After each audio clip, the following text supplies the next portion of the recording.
जय जोहार, नमस्कार। छत्तीसगढ़िया चैनल देख रहे हैं आप। छत्तीसगढ़ की तमाम सभी बड़ी महत्वपूर्ण काम की खबरों की शुरुआत करते हैं आज की पहली बड़ी खबर के साथ।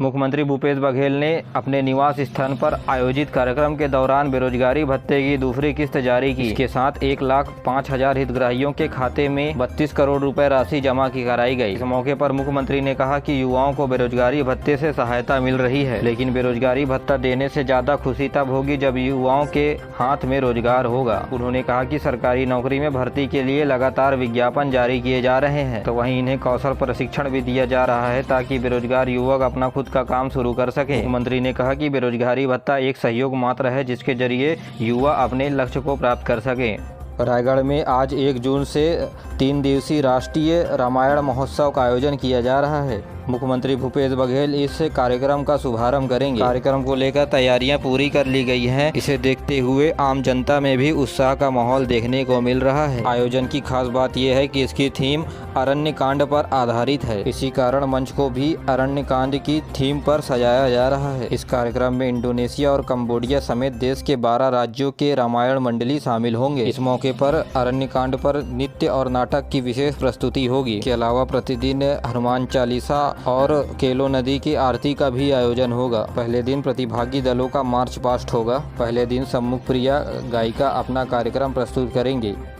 प्रधानमंत्री नरेंद्र मोदी ने भारतीय जनता पार्टी सरकार के 9 वर्ष पूरे होने के अवसर पर पूरे महीने चलने वाले अजमेर से महासंपर्क अभियान की शुरुआत की गई। अगले 1 महीने में पूरे देश भर में इस तरह के 51 महारैली आयोजित की जाएगी। इस बीच पत्रकारों से चर्चा करते हुए भाजपा के प्रदेश अध्यक्ष अरुण साव ने बताया कि छत्तीसगढ़ में महासंपर्क अभियान शुरू हो गया है। इसके तहत प्रत्येक लोकसभा क्षेत्र में विशिष्ट परिवारों से संपर्क किया जाएगा। इसमें प्रमुख खिलाड़ी, कलाकार, उद्योगपति और समाज के प्रमुख सामाजिक कार्यकर्ता। इसके अलावा प्रत्येक लोकसभा क्षेत्र में व्यापारी सम्मेलन, समस्या समाधान सम्मेलन, विकास तीर्थ कार्यक्रम व मीडिया संवाद जैसे कार्यक्रम आयोजित किए जाएंगे। साथ ही घर घर संपर्क अभियान भी चलाया जाएगा। इन सभी कार्यक्रमों के लिए प्रभारियों की नियुक्ति कर दी गई है। भारतीय जनता पार्टी ने 9 वर्ष की उपलब्धि को लेकर के एक वेबसाइट भी जारी की है। जनता के लिए जनता से समर्थन हेतु एक मोबाइल नंबर भी जारी किया गया है। उन्होंने बताया कि मिस कॉल के जरिए भारतीय जनता पार्टी से सदस्य जोड़े जाएंगे। उन्होंने कहा कि प्रधानमंत्री नरेंद्र मोदी के सुशासन कार्यक्रमों को जन जन तक पहुंचाया जाएगा। छत्तीसगढ़ में चुनावी सरगर्मियां बढ़ गई है। इसी दौरान भारतीय जनता पार्टी ने जून के महीने में केंद्रीय मंत्रियों का छत्तीसगढ़ में आगमन का तारीख ऐलान कर दिया है। इस दौरान केंद्र के मोदी सरकार के 9 वर्ष की उपलब्धियों को जनता तक पहुंचाने के लिए प्रदेश भाजपा की ओर से चलाए जा रहे महासंपर्क अभियान में भी हिस्सा लेंगे। केंद्रीय मंत्रियों के प्रवास कार्यक्रम को 3 क्लस्टर में बांटा गया है। पहले क्लस्टर में बस्तर और कोरबा लोकसभा क्षेत्र में कार्यक्रम आयोजित किए जाएंगे। इसमें केंद्रीय मंत्री गिरिराज सिंह और हरियाणा के सांसद श्री दुग्गल भाग लेंगी। केंद्रीय मंत्री गिरिराज सिंह 8 और 9 जून को बस्तर, 20, 21 और 22 जून को कोरबा लोकसभा क्षेत्र में आयोजित कार्यक्रम में शामिल होंगे। वहीं दूसरी क्लस्टर में रायपुर, महासमुंद, राजनांदगांव, कांकेर लोकसभा क्षेत्र में कार्यक्रम होंगे। यह कार्यक्रम 11 जून से 15 जून तक चलेगा। इस कार्यक्रम में प्रदेश प्रभारी ओम माथुर और उड़ीसा के भारतीय जनता पार्टी के पूर्व अध्यक्ष शामिल होंगे। वहीं तीसरे क्लस्टर में जांजगीर चांपा, बिलासपुर और सरगुजा लोकसभा क्षेत्र में कार्यक्रम आयोजित किए जाएंगे। इस कार्यक्रम में केंद्रीय मंत्री फग्गल सिंह कुलस्ते और नितिन नवीन शामिल होंगे। श्री कुलस्ते 12 जून को जांजगीर, 13 जून को एवं 14 जून को बिलासपुर, इसके बाद सरगुजा और रायगढ़ लोकसभा क्षेत्र में मौजूद कार्यक्रम में शामिल होंगे। छत्तीसगढ़ पर्यावरण संरक्षण विभाग की ओर से लाइफ स्टाइलमेंट और इन्वायरमेंट कार्यक्रम का आयोजन किया जा रहा है। इसके तहत 1 जून को 5 लाख लोग एक साथ पर्यावरण संरक्षण के लिए शपथ लेंगे। इस कार्यक्रम में शामिल होने के लिए प्रतिभागी व्हाट्सएप नंबर 7514781778 पर कल सुबह 1 जून से 8 बजे पर्यावरण शपथ से संबंधित सामूहिक या व्यक्तिगत वीडियो भेज सकते हैं। यह कार्यक्रम लोगों को पर्यावरण से जागरूक रखने के उद्देश्य से आयोजित किया जा रहा है। छत्तीसगढ़ पर्यावरण मंडल ने लोगों से इस शपथ अभियान में शामिल होने की अपील की है। मुख्यमंत्री भूपेश बघेल आज रायगढ़ में प्रतियोगी परीक्षाओं के लिए वाईफाई कैंपस, डिजिटल क्लास, ई लाइब्रेरी और कैंटीन की सुविधा से युक्त रायगढ़ में जिला लाइब्रेरी का लोकार्पण करेंगे। भारतीय जनता पार्टी ने पिछले 17 दिनों से पटवारियों की हड़ताल को समर्थन दे दिया है। राज्य निर्वाचन आयोग ने प्रदेश में नगरीय निकाय चुनाव के लिए निर्वाचन हेतु दिनांक तारीख तय कर दी है और तारीख घोषित होने के बाद संबंधित क्षेत्रों में आदर्श आचार संहिता लागू हो गई है। राज्य निर्वाचन आयुक्त ठाकुर राम सिंह ने बताया कि राज्य के 9 नगरीय निकायों के 9 वार्डों में पार्षद का चुनाव होना है। इसमें नगर पालिका परिषद चांपा, अहिवारा, बेमेतरा, कोंडागांव के अलावा नगर पंचायत खोंगापानी, तुमगांव, अम्बागढ़ चौकी और नगर पालिका निगम दुर्ग शामिल है। उन्होंने कहा कि 2 जून को चुनाव के संबंध में सूचना का प्रकाशन किया जाएगा, जहां से नामांकन पत्र दाखिल करने की प्रक्रिया शुरू हो जाएगी, जो 9 जून तक चलेगी। नामांकन पत्रों की जांच 10 जून को होगी। उम्मीदवार 12 जून तक नाम वापस ले सकते हैं। इसी दिन चुनाव चिन्ह का भी आवंटन किया जाएगा। आवश्यकता होने पर मतदान 27 जून को होगा। वही मतगणना और चुनाव परिणाम की घोषणा 30 जून को की जाएगी। प्रदेश में आगामी विधानसभा चुनाव को देखते हुए जिला निर्वाचन अधिकारियों, उप जिला निर्वाचन अधिकारी, FLC सुपरवाइजर, EVM और VVPAT के संबंध में जानकारी देने के लिए रायपुर में राज्य स्तरीय कार्यशाला का आयोजन किया गया। कार्यक्रम में हैदराबाद और दिल्ली से आए हुए अधिकारी कंट्रोल यूनिट, बैलेट यूनिट और VVPAT संबंधी तकनीकी जानकारी के बारे में विस्तार से जानकारी दी। कार्यक्रम में मौजूद मुख्य निर्वाचन अधिकारी रीना बाबा साहेब कांगले ने बताया, राज्य में 1,27,000 EVM और VVPAT मशीन की जांच 10 जून से 27 जून के बीच की जाएगी।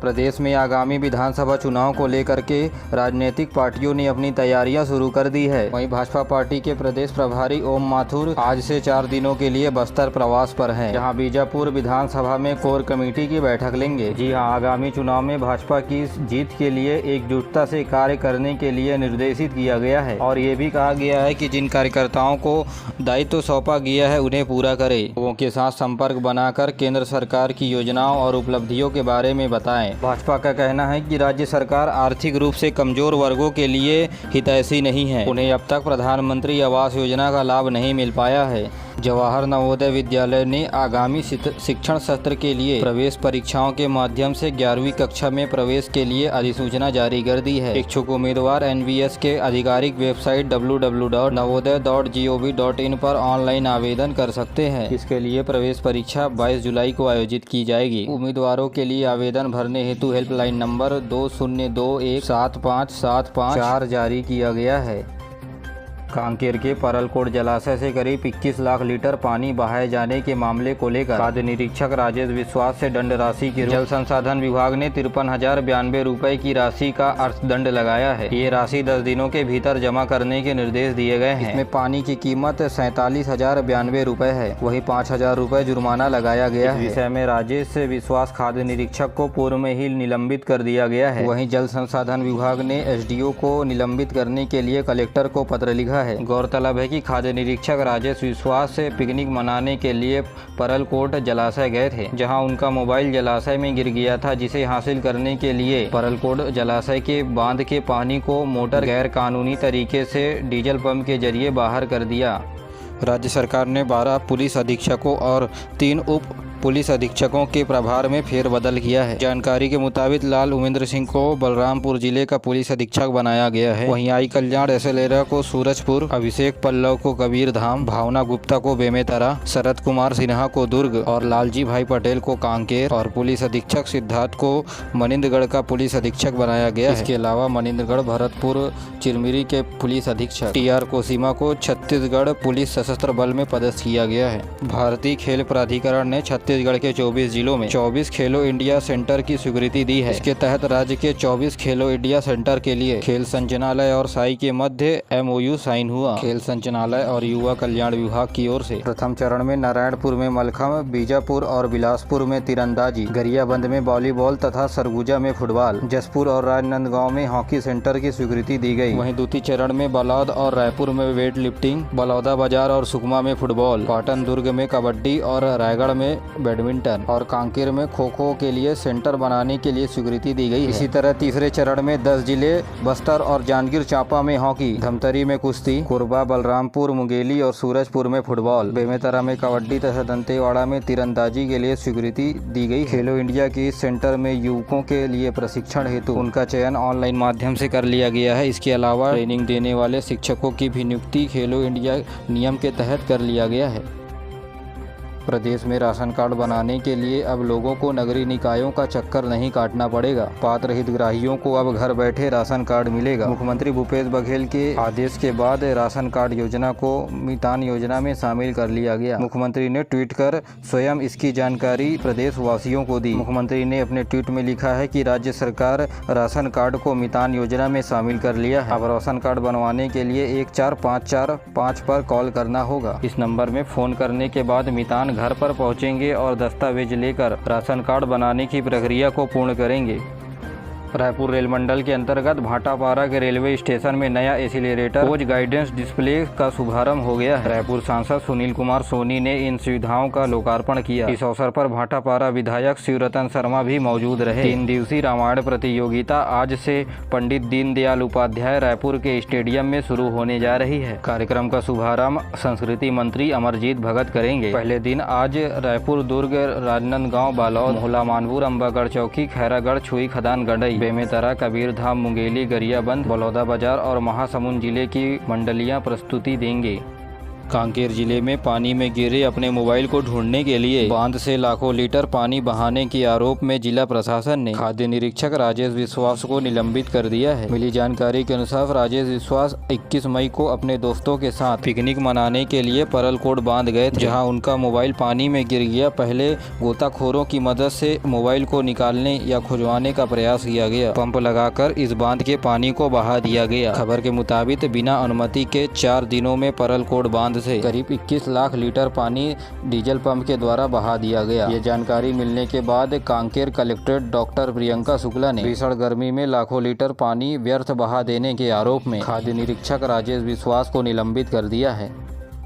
छत्तीसगढ़ की राजधानी रायपुर में टैटू प्रशिक्षण कार्यक्रम का आयोजन किया जा रहा है। रायपुर के आनंद समाज वाचनालय कक्ष में करीब 40 लोगों को टैटू बनाने का प्रशिक्षण दिया जा रहा है। इसमें तृतीय लिंग समुदाय के 8 महिला प्रशिक्षु शामिल हैं। इस दौरान प्रशिक्षु को टैटू के बारे में जानकारी और इसके इतिहास और महत्व के बारे में बताया जा रहा है। उन्नयन कार्यक्रम के तहत यह टैटू का प्रोग्राम जिला प्रशासन के तत्वाधान में जिला खनिज विभाग तथा नगर निगम स्मार्ट सिटी के द्वारा आयोजित किया जा रहा है। यह प्रशिक्षण कार्यक्रम 8 जून तक चलेगा। भिलाई के 7 उद्योगपतियों से 2 करोड़ रुपए के हेरा फेरी से इन आरोपियों को पुलिस ने महाराष्ट्र से गिरफ्तार किया है। इस मामले में एक अन्य फरार आरोपी की तलाश की जा रही है। महात्मा गांधी रोजगार गारंटी योजना के तहत महिला श्रमिकों को दुर्ग जिला प्रदेश में पहले स्थान पर है। इस दौरान 1362 श्रमिकों को प्रतिदिन रोजगार उपलब्ध कराया गया। कवर्धा के कौआपाली में मधुमक्खी के हमले से 15 लोग घायल हो गए। घायलों में 4 की स्थिति गंभीर बताई जा रही है, जिन्हें बोरला के अस्पताल में भर्ती कराया गया। जांजगीर चांपा जिले के ग्राम चंगोरी में आकाशीय बिजली गिरने से एक महिला की मौत हो गई, तो वहीं कोरबा जिले के बालको थाना क्षेत्र के अंतर्गत ग्राम सुनपुरी में आकाशीय बिजली के चपेट में आने से 23 मवेशियों की मौत हो गई।